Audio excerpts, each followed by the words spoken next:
عبدالعزیز نے بیان کیا کہ میں نے عبداللہ بن زبیر رضی اللہ تعالی عنہ کو عصر کے بعد بھی 2 رکعت نماز پڑھتے دیکھا تھا۔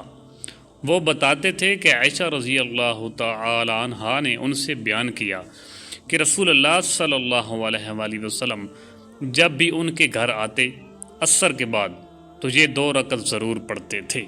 صحیح بخاری حدیث نمبر 1631۔ خالد طحان نے خالد حذا سے بیان کیا، ان سے اکرمہ نے، ان سے حضرت عبداللہ بن عباس رضی اللہ تعالی عنہ نے کہ رسول اللہ صلی اللہ علیہ وآلہ وسلم نے بیت اللہ کا طواف اونٹ پر سوار ہو کر کیا۔ اب جب بھی طواف کرتے ہوئے حجر اسود کے نزدیک آتے تو اپنے ہاتھ کو ایک چیز چھڑی سے اشارہ کرتے اور تکبیر کہتے۔ صحیح بخاری حدیث نمبر 1632۔ عروہ نے بیان کیا، ان سے زینب بنت ام سلمہ نے، ان سے ام سلمہ رضی اللہ تعالی عنہا نے کہ میں نے رسول اللہ صلی اللہ علیہ وآلہ وسلم سے شکایت کی کہ میں بیمار ہو گئی ہوں۔ آپ صلی اللہ علیہ وآلہ وسلم نے فرمایا، پھر لوگوں کے پیچھے سے سوار ہو کر طواف کر لے۔ چنانچہ میں نے جب طواف کیا تو اس وقت رسول اللہ صلی اللہ علیہ وآلہ وسلم بیت اللہ کے پہلو میں نماز کے اندر والطور و کتاب مستور کی قرأت کر رہے تھے۔ صحیح بخاری حدیث نمبر 1633۔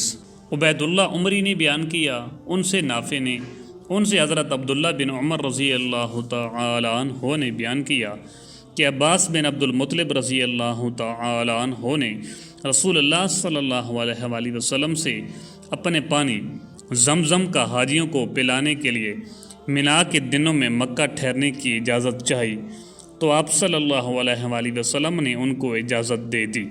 صحیح بخاری حدیث نمبر 1634۔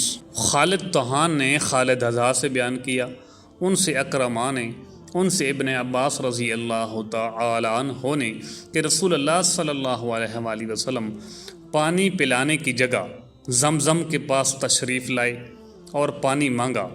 حج کے موقع پر عباس رضی اللہ تعالی عنہ نے کہا، فضل اپنی ماں کے یہاں جا اور ان کے یہاں سے کھجور کا شربت لا، لیکن رسول اللہ صلی اللہ علیہ وآلہ وسلم نے فرمایا کہ مجھے یہی پانی پلاؤ۔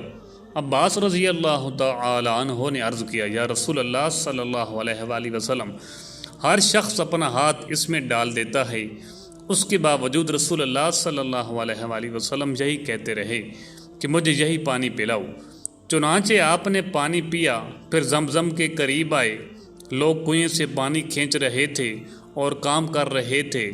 آپ نے انہیں دیکھ کر فرمایا، کام کرتے جاؤ کہ ایک اچھے کام پر لگے ہوئے ہو۔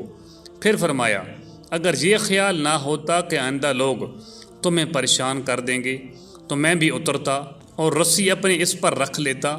مراد آپ کے شانہ سے تھی، آپ نے اس کی طرف اشارہ کر کے کہا تھا۔ صحیح بخاری حدیث نمبر 1635۔